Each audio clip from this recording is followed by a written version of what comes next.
Dychmygwch y flwyddyn, 1980. Mae'r bandiau mawr i gyd yn teyrnasu siartiau cerddorol y byd.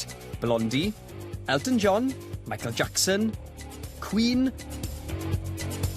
Nôl fan hyn yng Nghymru ac mae yna fand Cymraeg newydd wedi ffurfio gan grŵp o ffrindau o Ysgol Ramadeg Cyfyrddin, Eryr Wen.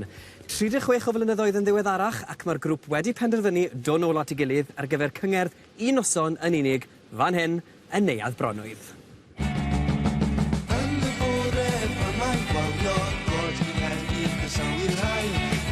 Sa'n credu oedd na fwriad o gwbl i hyd yn oed ystyried bod ni'n mynd i ailffurfio ar gyfer unrhyw achlysur. Ond mae'n rhaid fi gyfadde, erbyn hyn, fi'n eitha hyderus.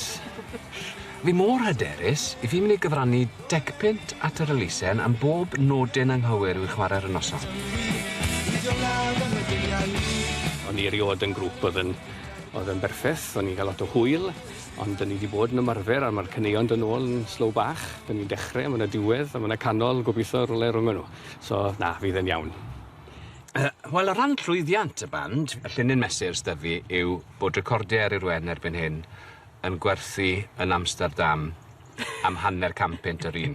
Fi'n credu oherwydd bod pobl yn licor clawr. just a clawr. Yeah. Ddim yn gwneud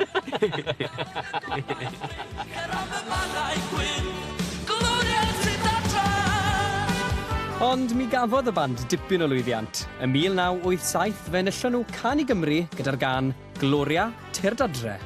Mae Eryr Wen wedi ailffurfio am un noson yn unig i ddathlu ac i gofio am Andrew Pumps Davies oedd yn chwarae drymiau ni.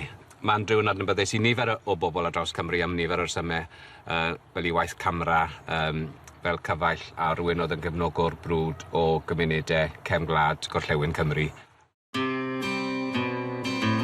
Mi ddoth i ffrindiau fo at ei gilydd a deud, wel, da ni eisiau dy helpu di, achos ar y pryd oedden ni efallai'n gorfod prynu cyffur oedd ar gael ar cod post yn rhywle arall.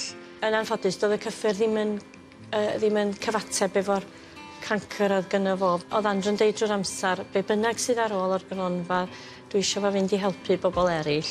Da ni wedi ail-enni'r gronfa, a mae ar gyfer bobl yn y byd creadigol. Be bynnag da chi'n neud, os da chi'n sgrifennu, os da chi'n cyflwyno, os da chi'n berson camera, os da chi'n actio yn y theatr, be bynnag, a da chi'n gallu dod at y gronfa, os da chi'n cael diagnosis o'r fath, a da chi'n gallu gofyn i ni am help ariannol.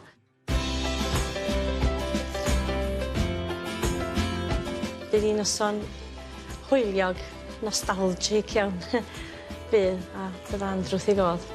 Ni'n edrych mlaen, fi'n edrych mlaen at y noson, so'n siŵr fydd e'n neis pan ddwn ni wedi canu'r gân ola, a wrth ni eistedd lawr am lacio wedyn a gwrando ar ail symudiad, a siarad y phobl. Mae'n saff i weid bydd ddim byd newydd. So, ni'n mynd i marfer yr hen, wel, i ffili gweud yr hen ffefrynnau, achos dyn nhw ddim yn ffefrynnau dydyn. Ni'n mynd i chwarae'r hen gyneuon. Just hen.